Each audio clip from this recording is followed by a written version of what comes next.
પોરબંદરથી આવ્યો છું। અમે બધા અલગ અલગ જગ્યાએથી આવ્યા છે। અમે એક ફ્રોડનો શિકાર બન્યા છે, જે માનવ લાખાણી કરીને છે એક વ્યક્તિ, જે અત્યારે સ્થિત પુણે છે પણ તે રાજકોટ આવ્યો હતો અને અમને બધાને 10-10 હજાર પેમેન્ટ કરવાનું કીધું છે એક વેબ સિરીઝ માટે, બરાબર। એ વેબ સિરીઝ માટે આ બધા નાનકા છોકરાઓ બધા અમે 4 વાગ્યાના હેરાન થાય છે બધા।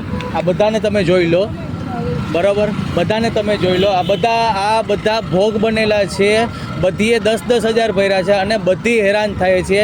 એ ભાઈ અમારો ફોન ઉપાડતો નથી, અમને બધીના ફોનને સ્વિચ ઓફ કરી દીધા છે।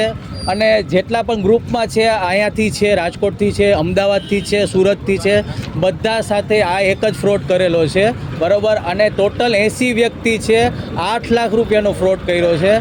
આ હજી અમારા નિકુલભાઈ છે, એ અહીંના છે રાજકોટના, એ પણ તમને કહેશે। બોલજો નિકુલભાઈ। બધા અલગ અલગ ગામમાંથી ભેગા થયા છે અને બધા લોકોએ 10-10 હજાર રૂપિયા ડિપોઝિટ પેમેન્ટ કરેલું છે, જે શૂટ દરમિયાન અમને પાછા આપશે એવી વાત કરેલી હતી। અમે બીજા આખા ગુજરાતમાં થઈને 70થી 80 લોકો છીએ, એમ કરીને ગણીએ એટલે 7થી 8 લાખનું ફ્રોડ કરેલ છે।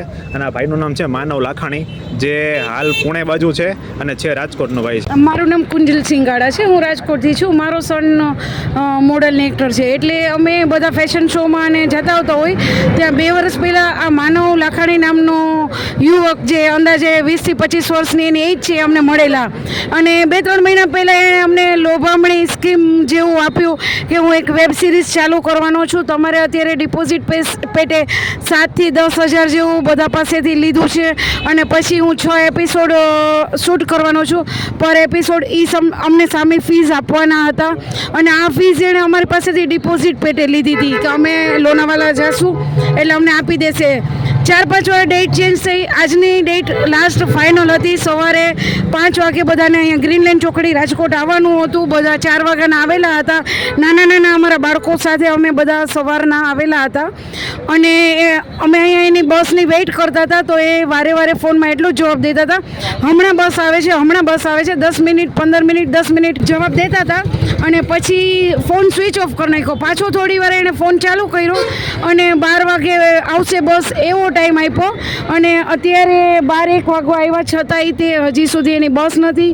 હવે એના ફોન સ્વિચ ઓફ આવે છે, એનો કોઈ અતોપતે નથી, એના કોઈ કોન્ટેક નથી અને કાંઈ અમને મેસેજ નથી, એટલે એણે અમારી સાથે ધોખો કર્યો। એટલે અમે જાહેર જનતાની હિત માટે આ પ્રેસમાં અમે નોટ આપવા માંગીએ છીએ કે એના જાલમાં કોઈ ફસાય નહીં બીજી વાર અને કોઈ સાથે આવું ફ્રોડ ન થાય, એના માટે થઈને અમે એની વિરુદ્ધ B ડિવિઝન પોલીસ સ્ટેશનમાં ફરિયાદ પણ લખાવી છે અને જે થતું હશે અમે એના વિરુદ્ધ બધું કરશું।